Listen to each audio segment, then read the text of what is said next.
রোজার ভিতর একটা অন্যতম আনন্দপূর্ণ মুহূর্ত হচ্ছে ইফতার। আর ইফতারের আনন্দটা আরও বেড়ে যায় যখন হচ্ছে সব ভাই ব্রাদার, সিনিয়র জুনিয়র যারা আছে সবাই একসাথে ইফতার করা হয়। আমরা পপুলেশন সায়েন্স ডিপার্টমেন্ট প্রতিবারই সিনিয়র জুনিয়র যত ভাই ব্রাদার আছে সবাই একসাথে ইফতার করি। আজকেও তার ব্যতিক্রম হচ্ছে না।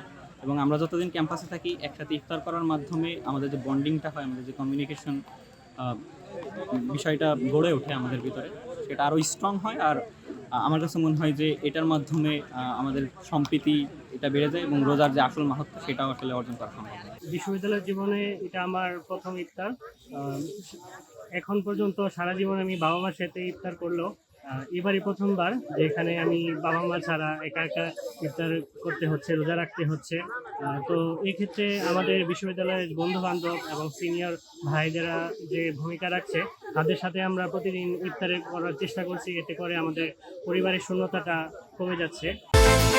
বিকাশ পেমেন্টে 10,000 টাকার বেশি অফার, শপিং চলছে তো। এবং তাদের সাথে ইফতার করার মাধ্যমে, একসাথে সেহরি করার মাধ্যমে আমাদের মাঝখানকার ভ্রাতৃত্ব বন্ধনটা আরও বেশি দৃঢ় হচ্ছে। আর আমরা এখানে একটা নতুন পরিবার খুঁজে পেয়েছি। আমি নিজে সনাতন ধর্মের, কিন্তু এখন শুরু থেকে একদম আজকে পর্যন্ত প্রায় প্রতিদিনই আমি আমার বন্ধুদের সাথে ইফতার করছি।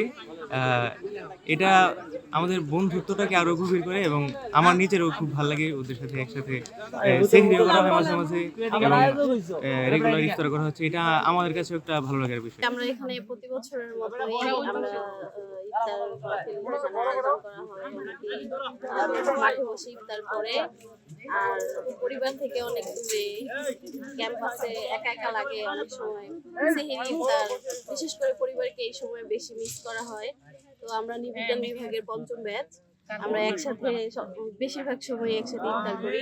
আমরা এখানে দেশের বিভিন্ন অঞ্চলের সব বন্ধু বান্ধব একত্রিত হয়ে এখানে ইফতার করি। আমাদের মাঝে যে একটা পরিবার থেকে দূরে থাকার যে একটা পরিবারের অভাব, সেটা আমরা এখানে পূরণ করার চেষ্টা করি। এর মাধ্যমে আমাদের ভ্রাতৃত্বের বন্ধন এই পবিত্র রমজান মাস উপলক্ষে আরো সুদৃঢ় হয়।